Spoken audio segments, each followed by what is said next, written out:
Joining us now to discuss is Republican Congressman Tom Tiffany of Wisconsin.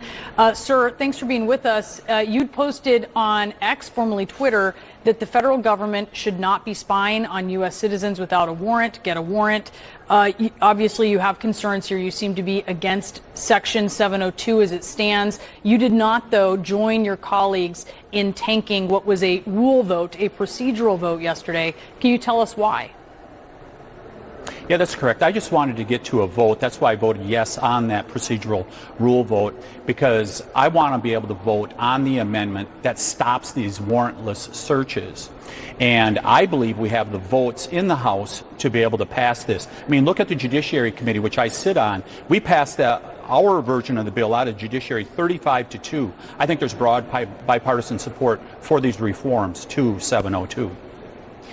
And I want to talk about some of the politics of this, but first let's talk about the substance. What is the most important reform to you, in your opinion?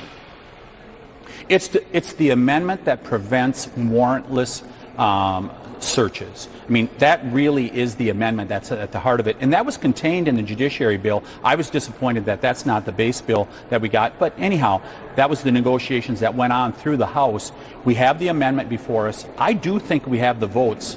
And that's why I voted yes on this. Hopefully, leadership and the recalcitrant 19 at this point that voted no, hopefully they're working out their differences and we can get this to the floor and be able to vote on it. Because I know Speaker Johnson really wants to get this done by the deadline of April 19th. Would a warrant preclude the government from surveilling a foreign citizen in this foreign communication if there was an American citizen in the communication?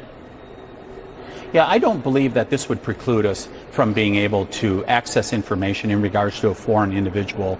I mean, think about it. FISA, it starts out with foreign intelligence surveillance. They'll be able to continue to do that. This is in large part a failure by our intelligence agencies in doing their job. While they're talking consistently about going after Americans, and we see it regularly over the last few years, they should be focused on the real threats to America. What are you talking specifically about? Well, I'm talking about when they go after Catholics in their Richmond diocese, when they go after people that go up to school board meetings, when they work hand in glove with the social media companies to deny people or throttle people from being able to share information that should be protected. I don't think that's 702. I don't think that's 702, right? I want to stick to. I don't think. But they're diverting resources. We need to away talk about, from the work that they should be doing. We need to talk about 702. This is very important. That's the topic at hand here. According to the U.S. intel community, 60% of the president's daily brief articles in 2023 stemmed from FISA Section 702 data. Bill Barr, who was former President Trump's AG, says if there's a terror attack, anyone who votes against FISA is going to have blood on their hands. What is your reaction to that? So we don't have to compromise people's Fourth Amendment rights here. And plus, we put an exception, including in the Judiciary bill, if it is so time sensitive, the intelligence agencies get an exception. It is written into the bill. They're able to continue to do their work if they need to do it, and if they need to get an immediate stop for somebody that is seeking to do America harm. All right, let's talk now about some of the politics of this, because as we said, Republicans tanked this rule vote. I think that doesn't mean much to a lot of people, but that's actually, as you know, that's a big deal. That doesn't happen very often, but it's been happening increasingly with this sort of cadre of House Republicans.